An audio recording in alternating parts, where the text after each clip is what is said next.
Bonsoir tout le monde, c'est votre serviteur, Dr Norville Westny, hématologue, prof de d'hématologie à votre faculté de lumière, succursale de Delma 19. Bon, on est de retour juste pour essayer de clôturer ce cours sur les anémies régénératives. On a déjà commencé avec ça.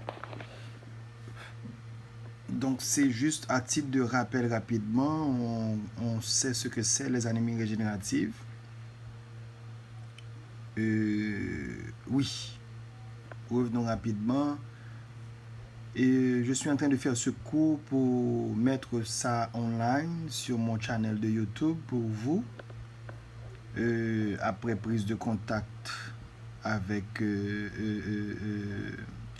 rectorat, le décanat je voulais dire. Donc c'est pour ça qu'on est là. Donc juste pour continuer les cours online. Ce cours va être dispensé en créole et en français sans aucun problème. D'accord, donc c'est ça. Même si j'ai pas de groupe avec vous, mais tout le monde connaît mes numéros.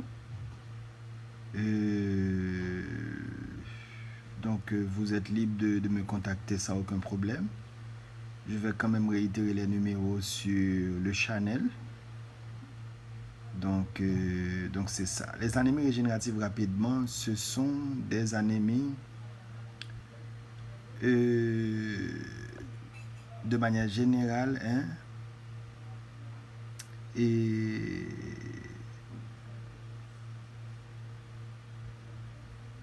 qui sont dues à une série de destruction des globules rouges qui peut être due à son tour soit par hémolyse ou une perte de sang direct quoi, par l'hémorragie. Donc par définition c'est surtout ça, les anémies régénératives, et ce sont des anémies d'origine périphérique, c'est-à-dire que la cause de ces anémies c'est toujours de cause périphérique, c'est-à-dire que c'est pas central le problème causant ces anémies régénératives est un problème à l'extérieur, une fois les cellules en circulation. Donc, selon le plan du cours, ces anémies régénératives, on a la classification d'anémie et hémorragique, les anémies hémolytiques en soi, et y compris anémie falciforme qu'on va voir. Mais dans l'anémie hémolytique, il y a plusieurs anémies hémolytiques, mais on va se focaliser surtout sur l'anémie falciforme à la fin du cours, qui est très important pour nous. En ce qui a trait aux anémies hémolytiques et hémorragiques, on ne va pas vraiment les voir, puisque ça c'est un tout petit peu plus large, c'est que ça concerne beaucoup d'autres spécialités.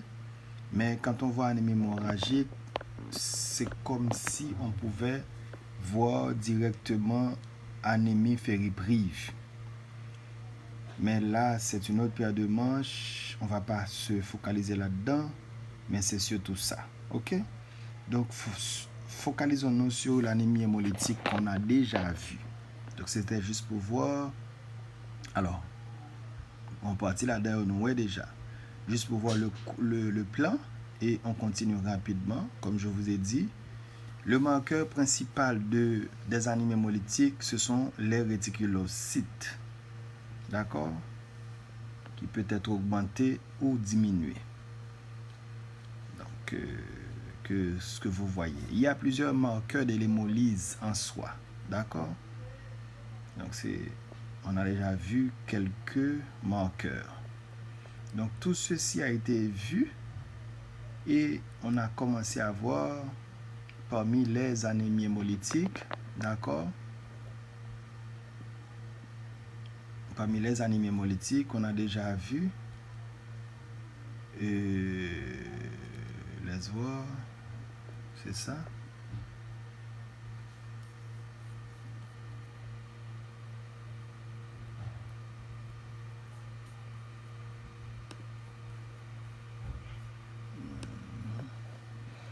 parmi les animaux hémolytiques qu'on a déjà vu,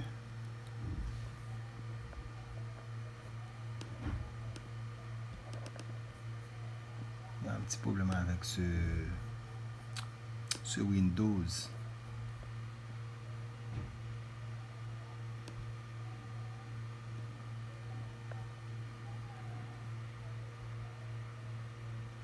Ok.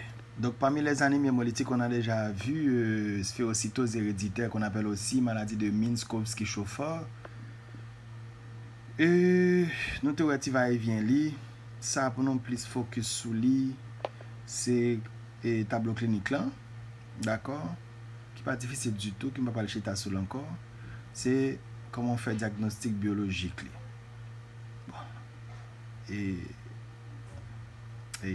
analyse principale qui permet de faire diagnostic définitif de sphérocytose héréditaire, c'est l'électrophorèse des protéines membranaires des globules rouges. Parce que problème, maladie Sachita sous membrane, d'accord, qui sont anomalies sérieuses et génétiques, d'accord, qui dénaturalisent, qui désintègrent membrane cellulaire qui fait sortir petit.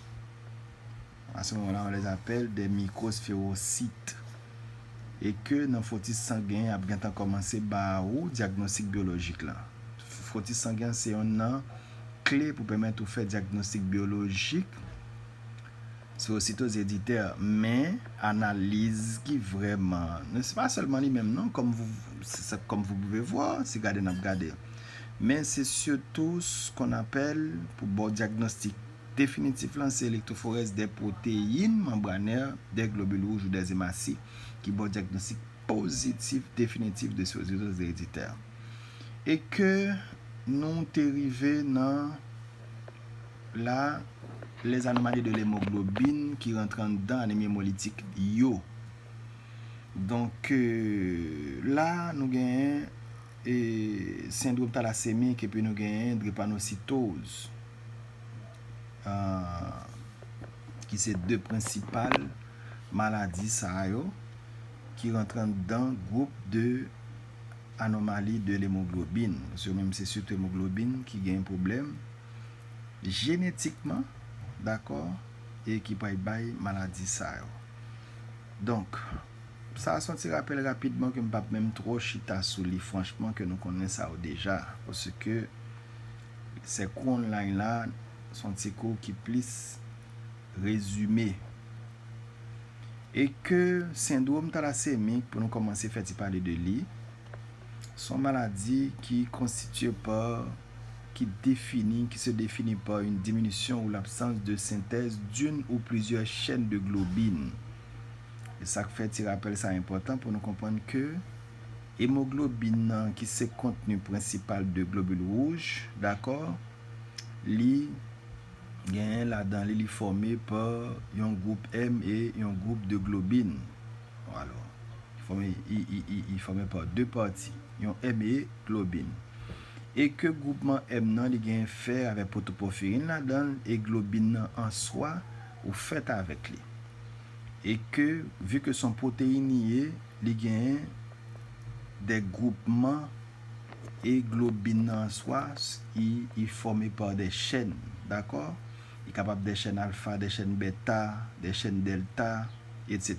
Et c'est en vertu de chaînes de globine qui forment globine nan en soi, il pourra définir qui hémoglobine, qui type de hémoglobine au monde gagne. Ok, rapidement, vous faites avec lui, je répète, vous faites avec globine. Groupement M dans lui-même, c'est diète qui est censée baoul en quelque sorte. Ok, on a là, il dit que thalassémie en soi, par définition, c'est une diminution ou une absence de synthèse de ions ou plusieurs chaînes de globine. Ça veut dire que le capable une chaîne qui a un problème, il est capable deux chaînes qui a un problème, ça va le dépendre. Et que les capable diminution, comme ça le capable absence de synthèse de bagaille. Parce que Jean Mdoulan ou fait avec 7 mais il faut le synthétiser. OK? Et depuis ouais, il pas synthétisé là et c'est à partir de là problème n'a pas commencer tout. Parce que une fois problème ça déclenché, là, à ce moment-là, et anomalie qui pourrait suivi de bagay ça, au fur et à mesure dans la vie passant ça, c'est lui qui pourrait faire mon ça la vie d'enfer. C'est parti misère, c'est parti problème petit. D'accord? Les quand on 10 minutes, m'a fait un petit camper rapidement, m'a continuer tout à l'heure. Qui raison, m'a fait les pas des petites vidéos de 10 minutes pour faciliter l'intégration de bagaille là. D'accord? Parce que yo lourd, etc., etc.